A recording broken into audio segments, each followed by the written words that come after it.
शादी के बाद वो ससुराल चली जाती है। पीछे रह जाती है भाभी रानी।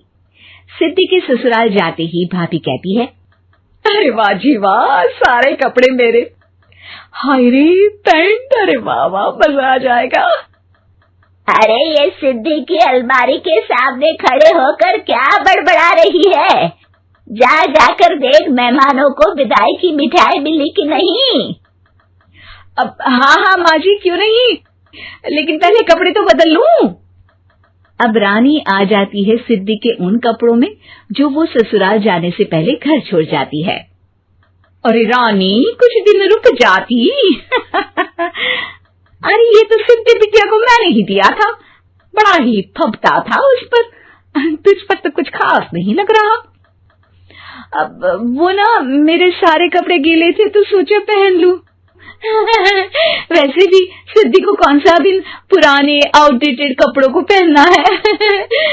वैसे भी ये सूट तो मैंने तभी पहना था, वैसे खास है भी नहीं ये। हाँ ठीक है, लेकिन ना मेरी सिद्धि पर तो जमता था।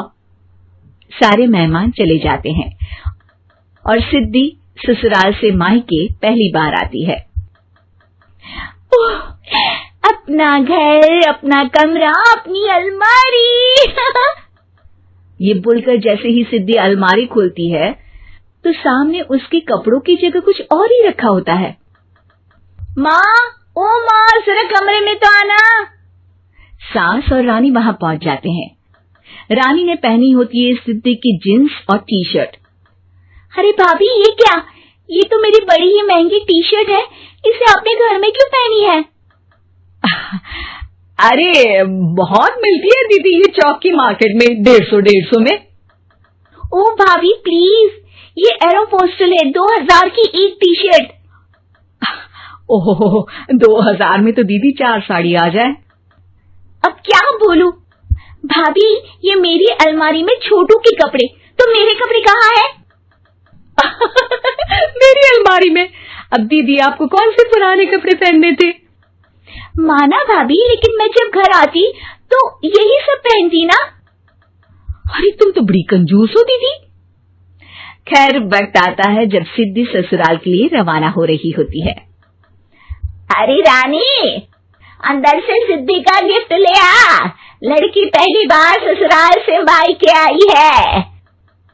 रानी अंदर जाती है और एक सिंपल सी साड़ी लेकर बाहर आ जाती है। ये लीजिए माँ जी। सास बेटी को गिफ्ट देकर ससुराल भेजती है। अगले दिन रानी एक सुंदर सी साड़ी पहनकर सामने आती है। अरे रानी, ये तो वो साड़ी है जो मैंने सिद्धि को देने के लिए दी थी जब वो ससुराल ले जाती, लेकिन ये तूने कैसे पहन ली? अरे माँ जी, ये साड़ी तो मुझे बहुत पहले से ही पसंद थी, लेकिन चिंता ना करिए, मैंने सिद्धि के लिए भी अच्छी सी साड़ी दी है। हाँ। तभी सिद्धि का फोन आता है।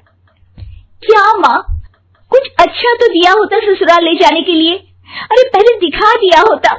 ये चमकते हुए पैकेट में नौकरानी वाली साड़ी मत दिया करो माँ। अरे बेटे, वो तेरी भाभी ने ना गलती से उससे पैकेट बदल गया। हाँ, मैं कल ही तेरे भाई के हाथ से तेरा वाला पैकेट भेज दूंगी।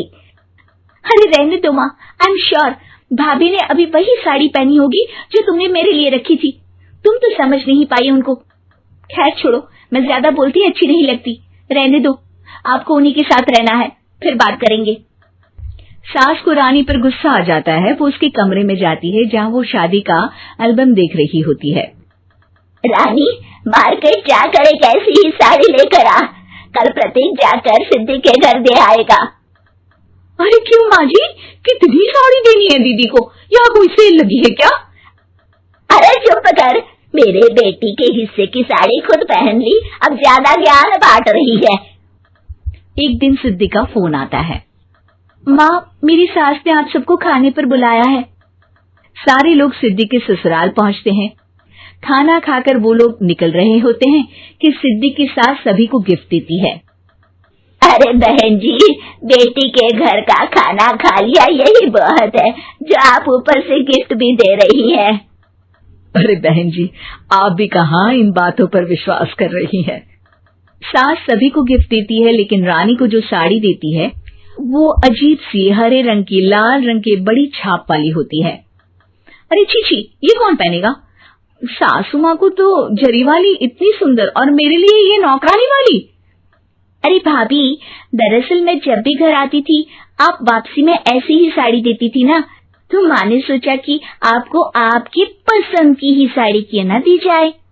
बेचारी रानी, बोलती भी तो क्या।